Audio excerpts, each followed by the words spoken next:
Hello दोस्तों, आप सभी से नमस्ते प्रणाम। मैं राधा राजभर आप सभी लोग के बीच में हाजिर हूँ एक अवधी होली गीत लेकर। तो आप लोग इस गीत को फुल वॉच कीजिए और वीडियो को ज़्यादा से ज़्यादा शेयर कीजिए। चैनल पर नए आते चैनल को सब्सक्राइब कीजिए और अपना प्यारा प्यारा कमेंट ज़रूर कीजिए। फुल वॉच ज़रूर कीजिए। गीत को सुना रही मैं, अवधी होली गीत बहुत ही सुंदर है।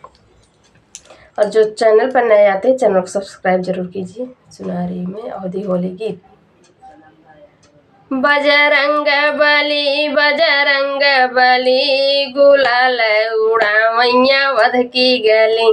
बजरंग बली गुलाल उड़ावैया वध की गली। के कर रंगाइल मांगी के सनुरवा, मांगी के सनुरवा हो, मांगी के सनुरवा। के कर रंगाइल माथे कभी दिया, माथे कभी दिया हो, माथे कभी दिया। के कर रंगाइल माथे कभी दिया, माथे कभी दिया हो, माथे कभी दिया। अरे के कर रंगाइल सिर पगड़ी गुलाल उड़ावैया वध की गली। अरे के कर रंगाइल सिर पगड़ी गुलाल उड़ावैया वध की गली। सीता के रंगाइल माथे का बिंदिया, माथे का बिंदिया हो, माथे का बिंदिया। सीता के रंगाइल माथे का बिंदिया, माथे का बिंदिया हो, माथे का बिंदिया। अरे राम के रंगाइल सिर पगड़ी गुलाल उड़ावैया वध की गली। राम के रंगाइल सिर पगड़ी गुलाल उड़ावैया वध की गली। बजरंग बली गुलाल उड़ावैया वध की गली। बजरंग बली गुलाल उड़ावैया वध की गली। के कर रंगाइल तन की चुनरिया, तन की चुनरिया हो, तन की चुनरिया। के कर रंगाइल तन की चुनरिया, तन की चुनरिया हो, तन की चुनरिया।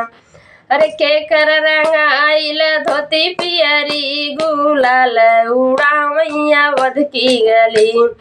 अरे के कर रंगाइल धोती पियरी गुलाल उड़ावैया वध की गली।